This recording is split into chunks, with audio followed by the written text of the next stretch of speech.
સજાતીય સંબંધોને ગેરકાયદે ઠેરવતા ચુકાદાથી નિરાશ સમલૈંગિક સંસ્થાઓ દ્વારા શહેરમાં મૌન વિરોધ કરવામાં આવ્યો હતો। તાજેતરમાં સુપ્રીમ કોર્ટે સજાતીય સંબંધો મુદ્દે 387 ને યોગ્ય ગણી સમલૈંગિક સંબંધોને ગેરલાયક ઠેરવ્યા હતા। સુપ્રીમ કોર્ટના નિર્ણયથી હજારો સમલૈંગિકોમાં નિરાશા વ્યાપી ગઈ હતી। આજરોજ વડોદરા ખાતે મોટી સંખ્યામાં સમલૈંગિકો ભેગા થયા હતા। કમાટીબાગ પાસે સમલૈંગિકોએ કાળા કપડાં પહેરી મૌન વિરોધમાં માનવ સાંકળ રચી હતી। આ મૌન વિરોધમાં સજાતીય સંસ્થાના પ્રમુખ માનવેન્દ્રસિંહ ગોહિલ જોડાઈ ગયા હતા। તો વડોદરાના સાંસદ બાળસુકલ પણ સમલૈંગિકોની માંગમાં જોડાઈ તેમને સમર્થન આપ્યું હતું।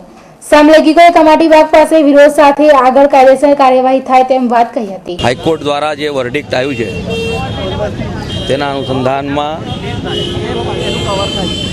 આજે દેખાવો કરવામાં આવેલ છે અને ટ્રસ્ટ દ્વારા મને જે આવેદનપત્ર આપવામાં આવેલ છે તેઓના કહેવા પ્રમાણે બંધારણ દ્વારા માનવ અધિકારનું જે જતન થવું જોઈએ થતું નથી।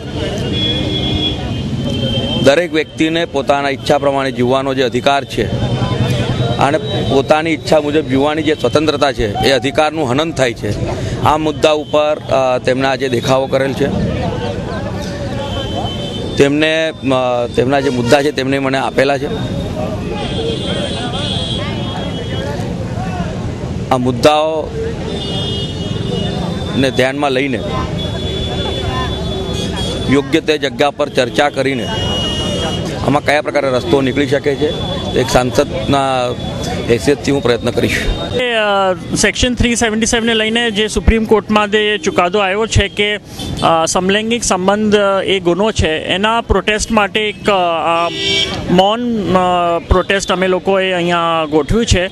અને કેમ કે આ એક સમલૈંગિકોનો જ હક નહીં પણ માનવ અધિકારનું ઉલ્લંઘન થયું છે એટલે એના પ્રોટેસ્ટ માટે અમે લોકો અહીંયા બધા ભેગા થયા છે। આવતીકાલે એક મિટિંગ બોલાવી છે એટલે હું આજે રાત્રે દિલ્હી જઉં છું અને આવતીકાલે અમે એક બધા આખા દેશમાંથી જેટલા પણ ગે એક્ટિવિસ્ટ છે એ લોકો કાલે ભેગા થવાના છે દિલ્હીમાં અને અમે લોકોએ વકીલ જોડે મિટિંગ રાખી છે અને ગુજરાતનો પ્રતિનિધિ હું કરી રહ્યો છું અને એમાં મિટિંગમાં અમે લોકો નિર્ણય કરવાના છે કે હવે આગળનું અમારું ફ્યુચર કોર્સ ઓફ એક્શન શું થવાનું છે।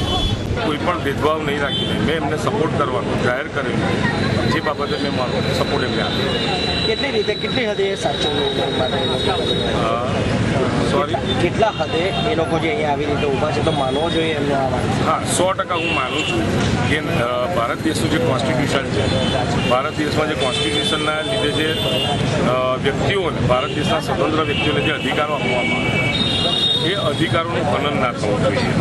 એના વિરુદ્ધમાં નથી, અમે એ સમાજના એ તત્વોના વિરુદ્ધ છે જે એમાં સમાજના તત્વો જે 377ના વિરુદ્ધમાં નથી પણ એના જોડે છે એ લોકોને અમે કહેવા માંગીએ છીએ કે અમે પણ માનવ જ છે, અમે પણ માનવ તરીકે જીવી રહ્યા છીએ અને અમારા પણ માનવ તરીકેના જ અધિકારો છે। એ અધિકારોના બસ અમે લોકો માંગણી કરી રહ્યા છીએ, વિરોધ કરવાનો નથી।